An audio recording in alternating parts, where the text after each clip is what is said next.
Welcome to Sib Spot. Today's Reddit stories are from Am I the A-Hole? Story 1 is by Manic Beagle. Am I the A-Hole? Shouted at my parents after they entered my home while I was asleep.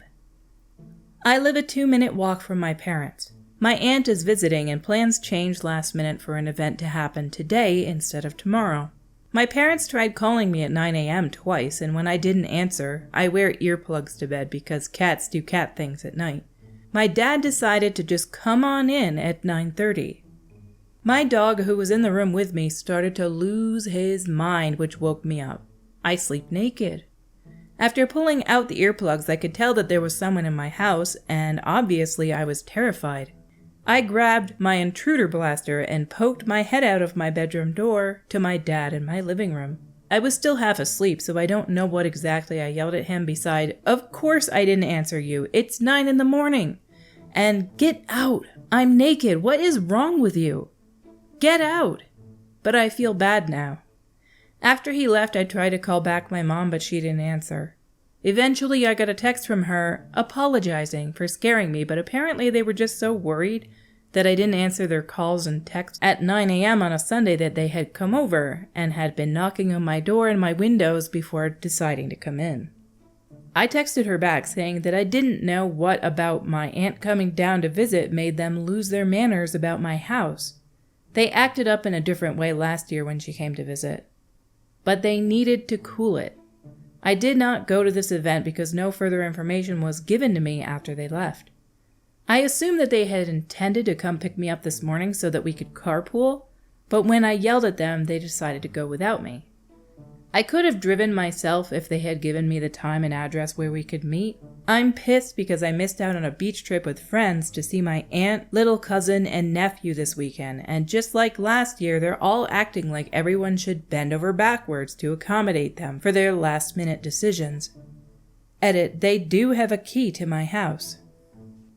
I don't think that you should take this key away from them, because I'm sure there's situations where they might need to go in there. Like if you're ever in the hospital and you want something from the house, it's nice to have an extra key. But I do think that you need to put your foot down and say, never, ever, ever come into my place unless I say you can. I will open the door, and if I don't, I still don't want you coming in. Also, if you're going to sleep with earplugs in, it might be a good idea to have some sort of system that will wake you up in case of an emergency.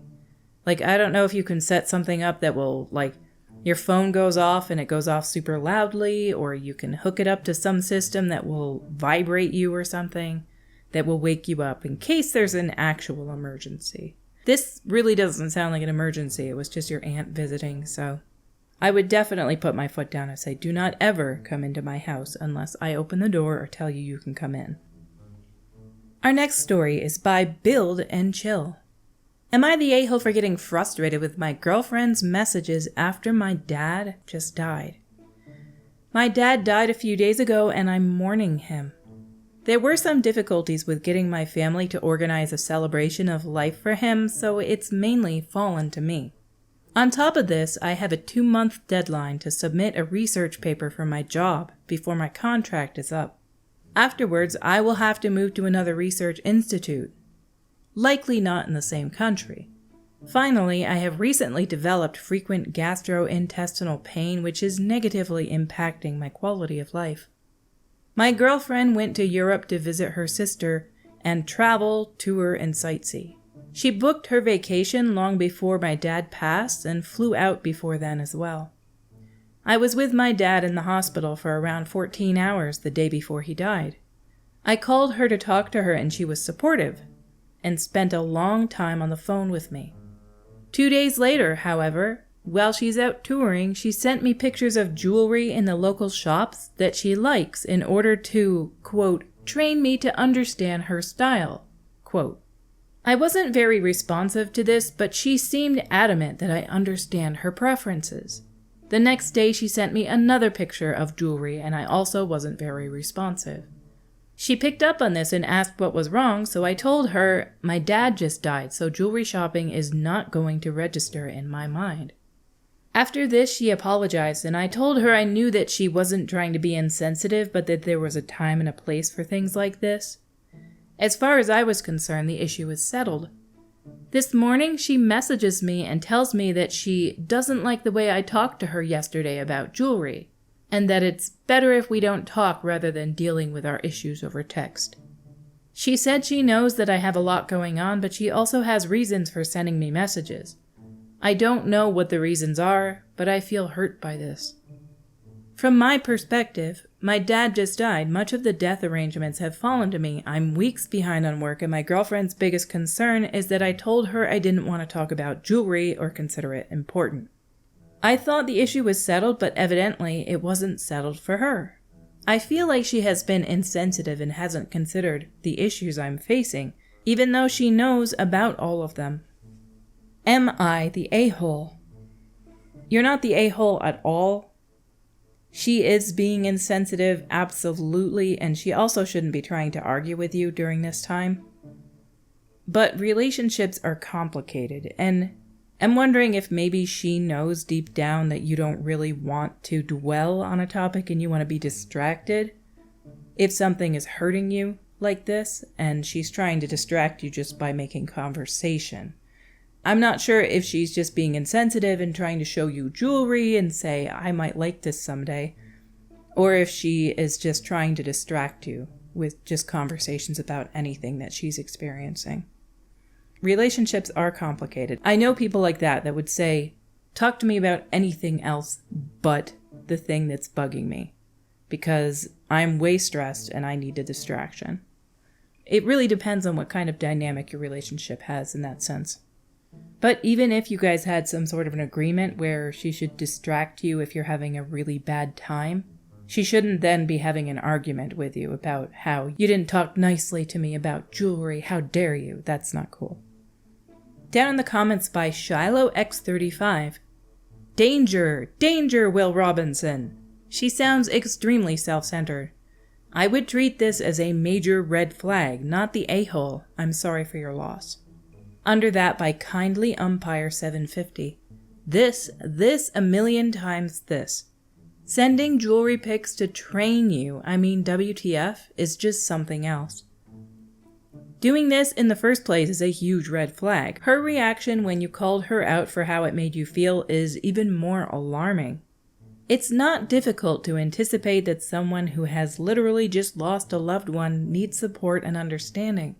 So it comes across as breathtakingly insensitive and downright weird to start sending them your jewelry ideas, and then pouting when they aren't very enthusiastic.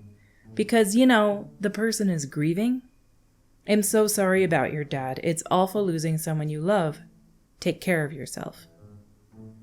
I can't disagree with that based on her saying she's trying to train you to know what her jewelry types are. That is a red flag right there, but especially doing it during a time where you're grieving and dealing with a lot of stress. Stress and life changes, this can make or break a relationship quite frequently. Our next story is by Klutzy Theme 1000. Am I the a-hole for not participating in a Speak Your Full Truth session during therapy? In a weird place now, need to know if I'm the a-hole for this or not. My dad, his wife, her oldest daughter who's 13, and I, 15 male, are in family therapy together. My dad's wife has 2 other kids, a 9-year-old son who lives mostly with his dad and a 6-year-old daughter who she shares custody of with the kid's dad. They are not in the therapy sessions with us, though. The reason we're in therapy is we didn't blend like my dad and his wife wanted us to in the last 2 years, and they wanted to fix things before we're broken forever. My oldest stepsister never knew her dad, and her sister's dad dropped her once he and dad's wife broke up. So she really wanted a dad, and my dad was willing to be that for her. I admit I'm jealous of that. I don't like that my dad moved on from mom who died. He's allowed to. He should be happy. I wish he could be happy without replacing my mom. And he kind of has. He shipped all of her stuff off, all the photos and mom things, to my mom's sister, and we have nothing. I'm not allowed a single thing since he sold our old house and moved in with his wife. He said we need to make a fresh start with our family. With that, he wants to be stepdad or dad to her kids, especially her oldest. His wife wants to be my new mom too, but I'm not okay with that. I don't see her kids as my siblings either. One I never met, her son, one I hardly ever see, her youngest daughter, and the other annoys me with how often she tries to hang out with me, like we're actual siblings instead of step-siblings, technically. So we started family therapy and really didn't get anywhere because none of our goals aligned. My stepsister wants to be someone's sole priority. My dad wants us to feel like the family we had before. His wife wants us to function as a nuclear family, and I just want to keep up a good relationship with my dad without needing to be close to the steps. The therapist decided the best way to make some progress was a full truth session where we all say exactly how we feel without holding back, and we're not supposed to hold the truth against each other.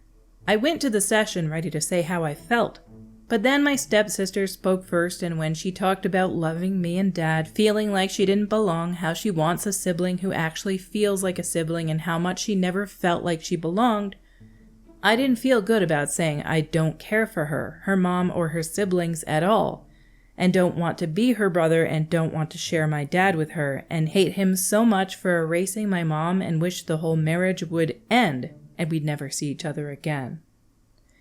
So I didn't speak when it was my turn. The therapist encouraged me to do it like 3 times and gave up. My dad was so angry with me afterward, and he told me for someone who looked like I had so much to say, saying nothing and wasting the point of the session was crappy because I was getting in the way of progress. Am I the a-hole? A little bit, yes. I think in time you would care for these people. You're never going to love them like your old family. It's never going to be a thing. If you want to maintain this relationship with your dad, though, if that is your ultimate goal in this, then wishing him to be separated from these people and for the marriage to end is not helping everything in the long run. You're never going to love them like you loved your old family. That just doesn't happen. But you can definitely care about them. If something were to happen to them that was bad, you would be there for them. I know you would. In time, if not right now. You're kind of an a-hole for your stance, like having the stance to begin with, but in this full truth session, because you chose not to say something that was hurtful to her after she spoke, you actually are displaying that you do care about their feelings. You care about them. I think you should probably have that conversation with your father in private. Say, she said all these things and I felt badly for her, so I didn't say anything. And actually that right there is some sort of progress. I think you should be honest with him. Because if she had said all that and then you were like, well, I don't care about you at all and I wish this marriage would end, you actually would be showing that you don't care about them.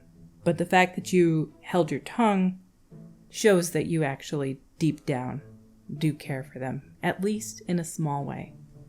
And that, to me, is progress. Your dad is not trying to erase your mom from his life. It's really, really painful to have mementos sometimes, and some people can't deal with seeing things that remind them of somebody who's passed. He's dealing with it in a different way than you would probably like to. But you seem to love your dad, so let him be happy. And you are making progress. Hang in there. Our stories for today have come to a close. Until we meet again, have a great day.